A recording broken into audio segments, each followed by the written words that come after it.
I'm here with Aisha C. Young, a native of Colorado. Aisha holds a BS in gerontology from Bethune-Cookman University, an MA in gerontology from the University of South Florida, and a THM from Xavier University of Louisiana.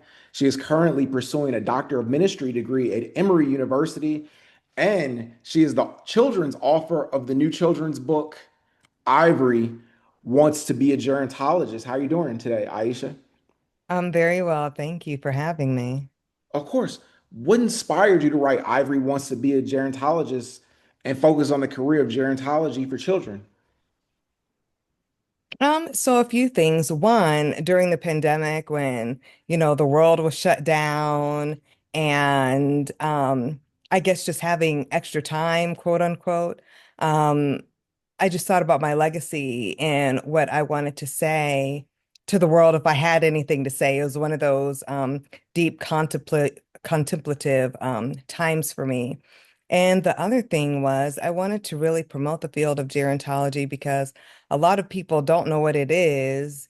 And I feel like that's a problem. I'm very biased, of course, being a gerontologist.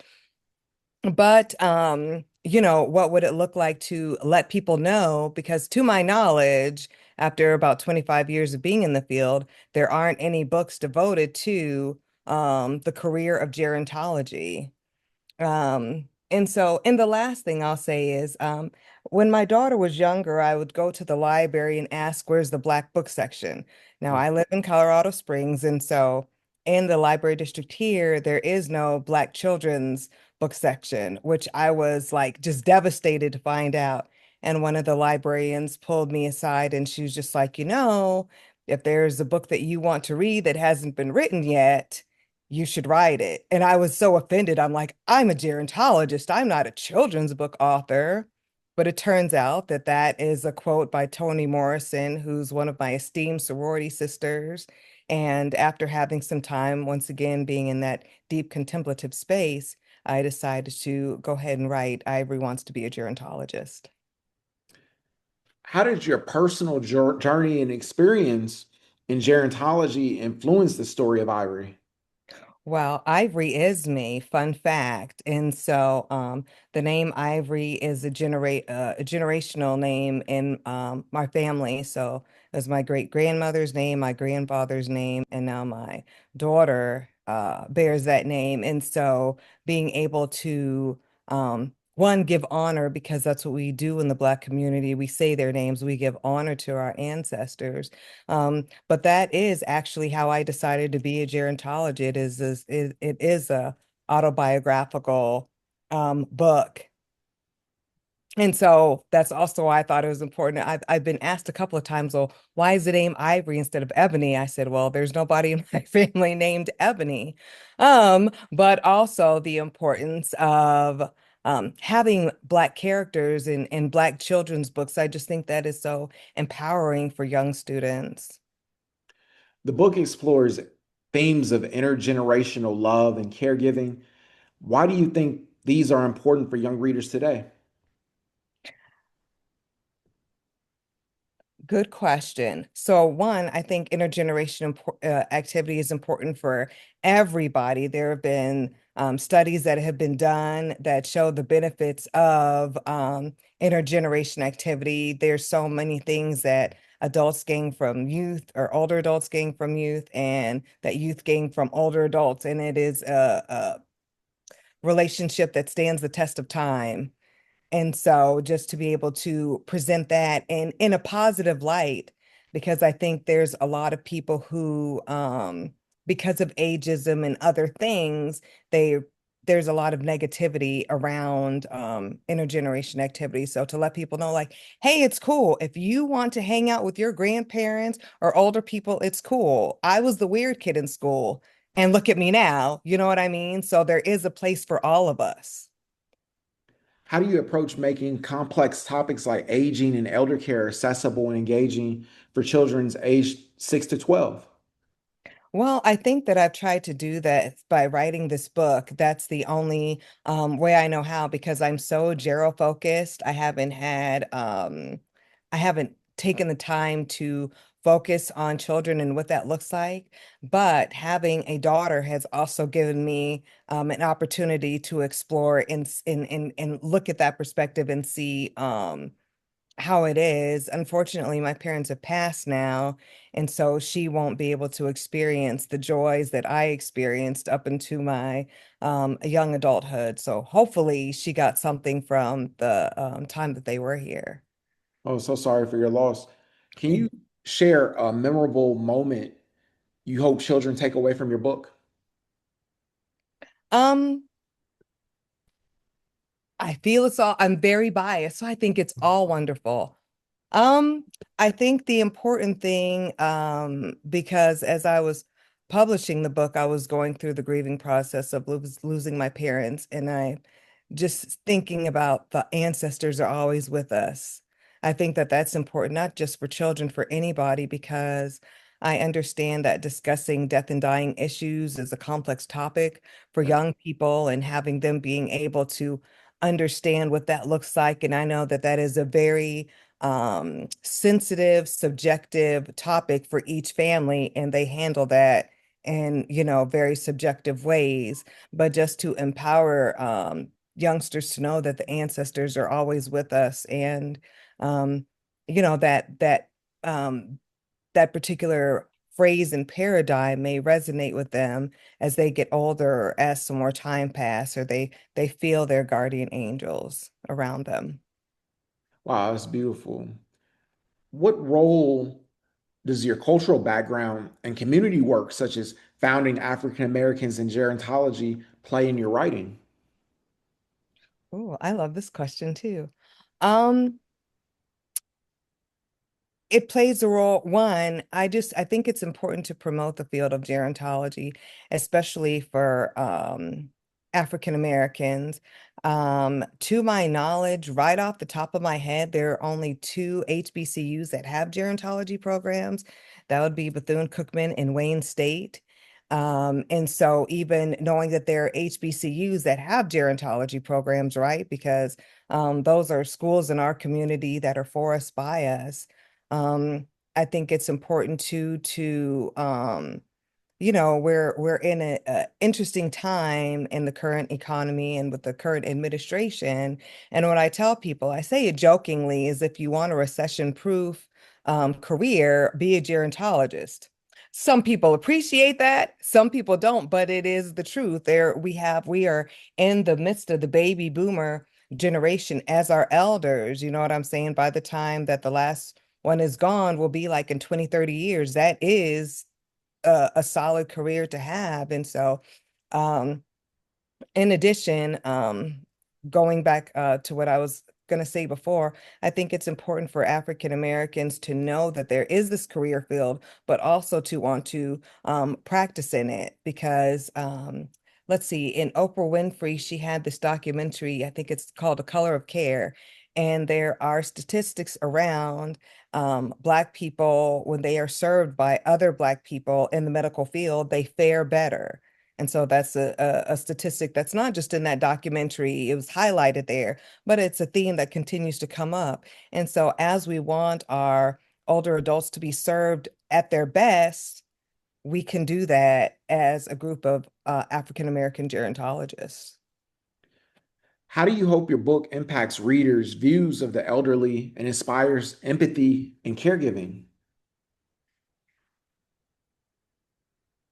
First, I hope that anybody who feels like it's weird to like older people, um, that there is a place for you, because I think that that was always the challenge. I remember when I was in fourth grade, we went down to a skilled nursing facility, and we were all supposed to have ice cream with the seniors. And that was the intergeneration activity that I was exposed to outside of what was done in my family. And I just remember sitting there like, I don't care about ice cream, still don't in my middle age, but I was more fascinated with being around the seniors.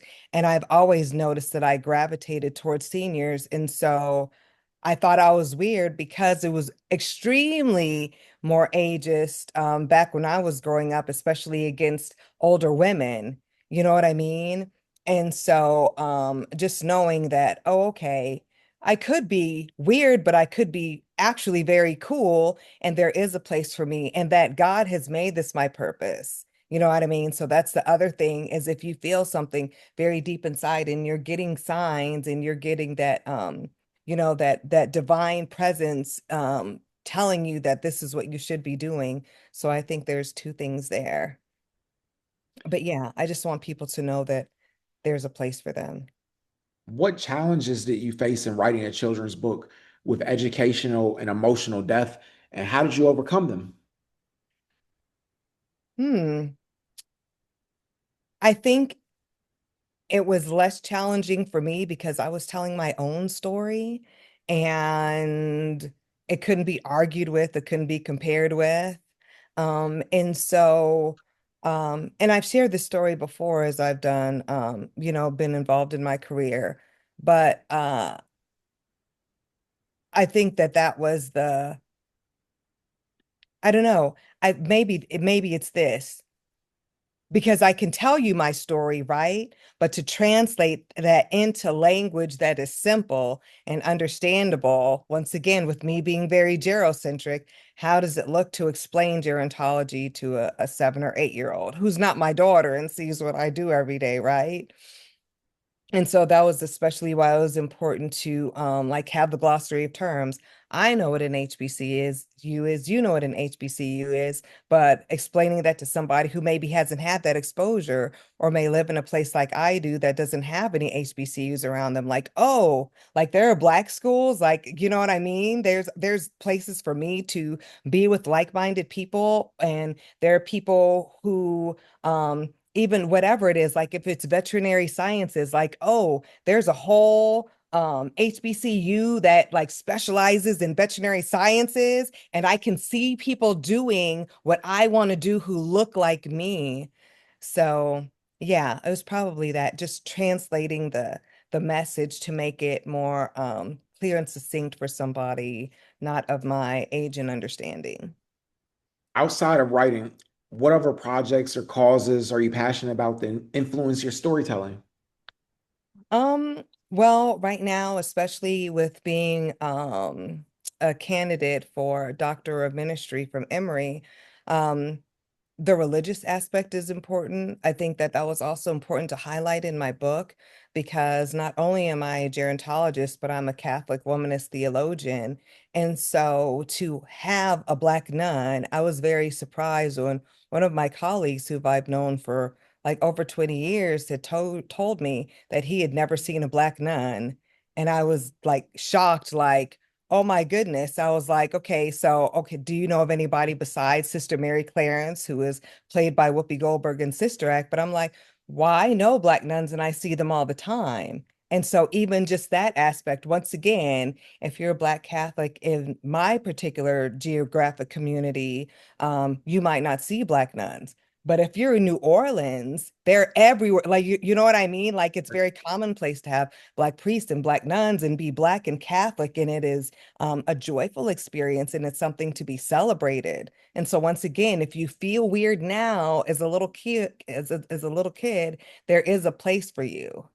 And education and exposure will get you to find that place. That's wonderful. I grew up Catholic too, and like I definitely like can that resonates with me. How can parents and educators best use your books to start conversations with children about aging and respect for elders? Well, that's a good question, as all of your questions are. I don't think that that was my intention when I wrote it. I think it was mostly to ex expose people to the field of gerontology. But your question lets me know that there's another perspective in the world and how people receive my book may be different, which is wonderful. And thank you for your question. Um, I think it is a tool to, um, talk about intergeneration activity, especially when there are negative stereotypes. Once again, I mentioned ageism, but there are some there's some negativity around aging itself and being around older people. And so I think especially using it as a tool, if somebody's family member is in a skilled nursing facility or assisted living, like helping them see like, oh, you can still be kind to them. You know what I mean? Like I have a particular illustration of Ivory pushing her grandmother in a wheelchair. Like that's not a bad thing. You can engage and it's okay. And you're helping somebody, showing a loving relationship. Between Ivory and her grandparents, hopefully, allows people to know that you can have a loving relationship, even if it's not with your grandparents. We know in the Black community, we have a lot of fictive kin relationships. And so, what does that look like? Like, you can share in that love um, of an older person and have it be a joyful experience. And Definitely.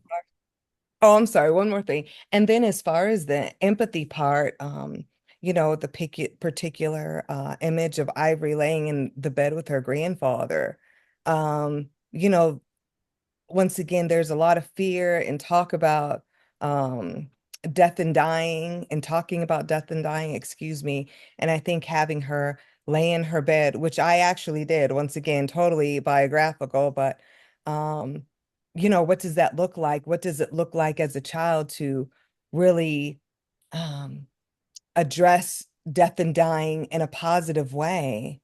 And I think just the empathy of her laying in bed with her grandfather, knowing that he was dying, hopefully that allows people to find empathy and compassion. Most definitely. I really enjoyed this conversation. I'd love to have you back anytime. I'm here with Aisha C. Young, the author of Ivory Wants to Be a Gerontologist. Congratulations, on your PhD studies. And, I'd love to have you back when you get your PhD. And thank you so much for taking the time. Thank you for having me. Of course. You have a great day. You too.